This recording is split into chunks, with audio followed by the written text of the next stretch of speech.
अल्हम्दुलिल्लाह अल्हम्दुलिल्लाहि वकफ़ा वस्सलातु वस्सलामु अला सय्यिदिल अंबिया अम्मा बाद औज़ु बिल्लाहिस समीइल अलीम मिनश शैतानिर रजीम बिस्मिल्लाहिर रहमानिर रहीम अम्मन खलक़स समावाति वल अर्ज़ि व अंज़ल लकुम मिनस समाइ माअन फ़अंबतना बिही हदाइक़ ज़ात बहजतिन मा कान लकुम अन तुंबितू शजरहा अइलाहुम मअल्लाहि बल हुम कौमुन यअदिलून।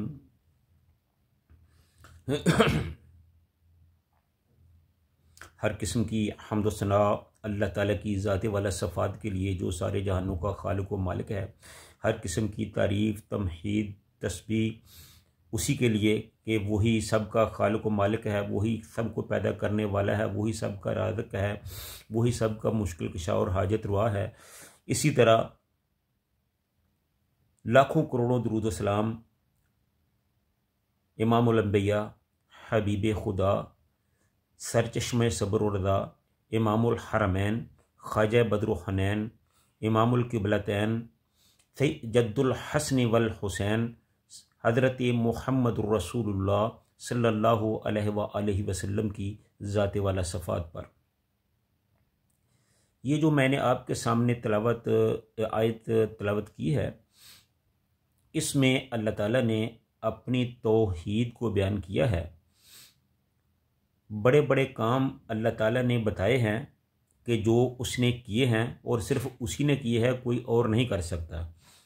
वो कुछ इस तरह है कि फरमाया अम्मन खलक समावाति वल अर्ज़, भला वो कौन है जिसने आसमानों को पैदा किया और ज़मीन को पैदा किया।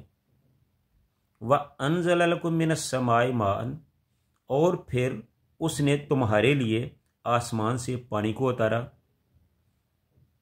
फ़अंबतना बिही हदाइक़ ज़ात बहजतिन, फिर इस पानी से तुम्हारे लिए गल्ले को उगाया और उसके साथ बहुत ही खूबसूरत बार रौनक खुश ज़ैक़ा बागात जो थे वो तैयार किए। उसके बाद फरमाया कि मा कान लकुम अन तुंबितू शजरहा, और तुम तो इस काबिल थे ही नहीं कि उसका एक दरख्त की भी उगा सकते। अइलाहुम मअल्लाहि, तो फिर तुम बताओ कि अल्लाह के अलावा कोई और मबूद हो सकता है, अल्लाह के साथ कोई और उसका शरीक हो सकता है। बल हुम कौमुन यअदिलून, हरगिज़ नहीं, बल्कि ये जो कौम है ये तो रास्ते से हटी हुई है। तो ये इसका मुख्तसर तर्जुमा था। अब इसकी जो तफसीर है वो आपके पेशी खिदमत है। फरमाया अम्मन खलक समावाति वल अर्ज़, वो कौन है जिसने आसमान बनाए और ज़मीन बनाई। आसमान सिर्फ खाली आसमान ही नहीं बनाया, मजबूत 7 आसमान ऊपर नीचे करके बनाए, और इस तरह बनाए कि एक आसमान का दूसरे से फासला 500 साल का है, और एक आसमान का मोटापा जो है वो भी 500 साल का है। इसी तरह तमाम आसमानों का दरमियानी फासला 500 साल, और हर आसमान का जो मोटापा है वो 500 साल। अल्लाह ताला ने इस तरतीब से मजबूत आसमान जो हैं वो कायम किए हैं। फिर जैसा कि हम इधर अपना घर तमीर करते हैं तो उसकी डेकोरेशन के लिए बहुत कुछ करते हैं, फिर इस तरह अल्लाह ताला ने आसमानों की डेकोरेशन के लिए बहुत कुछ किया। उनकी खूबसूरती के लिए बड़ा इंतज़ाम किया।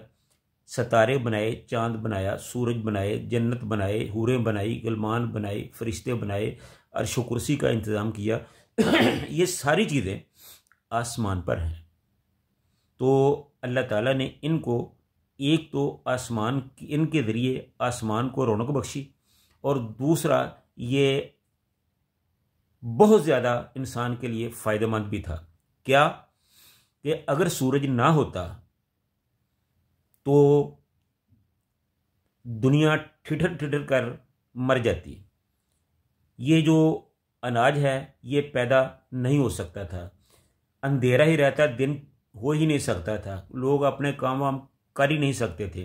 तो ये अल्लाह ताला की एक बहुत बड़ी नेमत है जो सूरज है। मैं मुख्तसर बयान करता हूँ, इसमें काफ़ी टाइम लगता है, लेकिन हमारे पास टाइम जो है वो कम है, 5-10 मिनट में बयान करना होता है।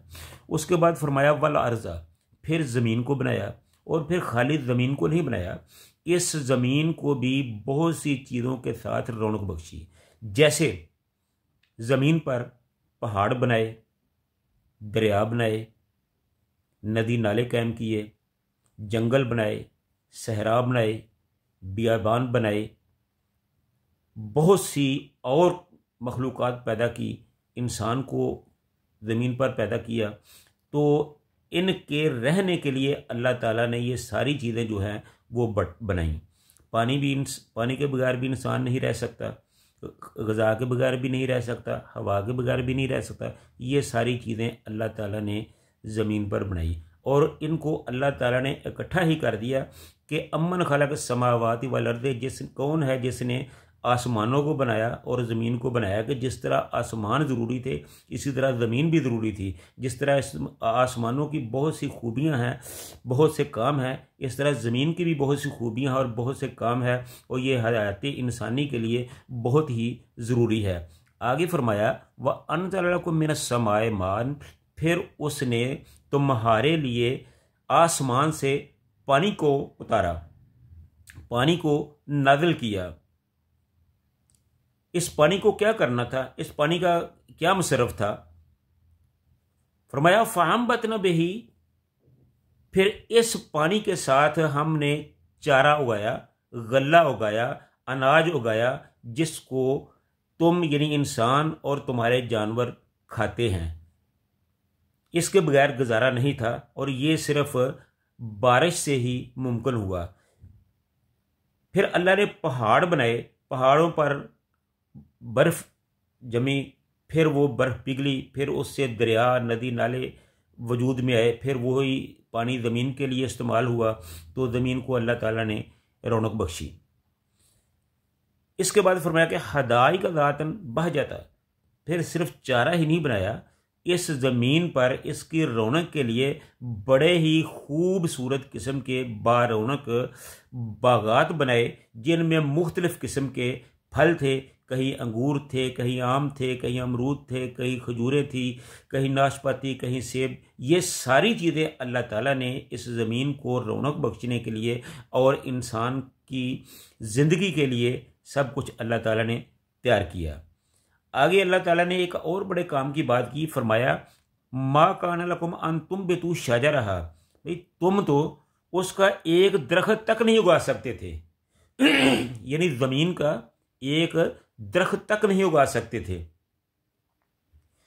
तो यानी किसी का नाम नहीं लिया, फरमाया कि तुम यानी कि सब, किसी में इतनी सलाहियत ही नहीं है कि अल्लाह ताला के इन सब कामों के सामने सिर्फ एक खाली दरख्त ही उगा लेते, इसके भी काबिल न थे। तो इन सारी चीज़ों के बावजूद अल्लाह ताला ने एक और सवाल कर दिया कि इलाहुम अल्लाह, इलाहुम अल्लाह, तो फिर मुझे बताओ कि क्या अल्लाह के साथ कोई और मबूद भी है? कोई अल्लाह का शरीक हो सकता है क्या? जब ये सारी चीज़ें मैंने बनाई थी तो उसमें किसी और की इन्वॉल्वमेंट शामिल थी? किसी ने इसमें मेरे साथ तावन किया था? किसी ने कोई मशवरा दिया था? किसी ने कोई भागदौड़ की थी? नहीं, हरगिज़ नहीं की थी। तो जब अल्लाह फरमाते हैं कि मैंने ही इसे बनाया, मैंने ही इससे रौनक बख्शी, मैं ही इसको थामे हुए हूँ, मैं ही इसका निज़ाम चला रहा हूँ, तो फिर मैं ही मबूद हूँ। तुम तो इस काबिल ही नहीं थे। इतनी सहूलतें देना तो दरकिनार, तुम तो एक शजर, एक दरख्त नहीं उगा सकते थे। ये सब कुछ मैंने किया है। जब मैंने किया है तो फिर इला भी मैं ही हूँ। और अफसोस मुशरकीन और कफ़ार की अक्लों पर कि उन्होंने ये सारी चीज़ों से, इन सारी चीज़ों से फ़ायदा तो उठाया लेकिन इनको समझा नहीं है। अगर वो अपनी अक्ल से काम लेते, समझते, तो फिर उनको पता चल जाता कि जब ये अल्लाह ने सारी चीज़ें बनाई हैं, हमारे लिए बनाई हैं, तो फिर हमारा भी हक़ है कि हम उसी अल्लाह की इबादत करें और उसी को अपना अला और मबूद बनाएं, उसके अलावा किसी को उसका शरीक ना ठहराएं। बल हम कौम यादिलून, ये जो कौम है ये तो रास्ते से हटी हुई है, ये भटकी हुई है। ये गुमराह कौम है। तो इसलिए अल्लाह ताला ने इस आयत में बड़ा खोल खोल कर अपनी तौहीद को बयान कर दिया है। तो हमें भी चाहिए कि अपने अकीदों को बेहतर बनाएं, अपने अकायद को कुरान और सुन्नत की रोशनी में अल्लाह की दी हुई और नबी सल्लल्लाहु अलैहि वसल्लम की लाई हुई शरीयत के मुताबिक अपनी ज़िंदगी को गुजारें, ताकि कल को हमें अल्लाह के सामने शर्मिंदगी का सामना ना करना पड़े। व आखिरु दावाना अनिल हम्दुलिल्लाहि रब्बिल आलमीन।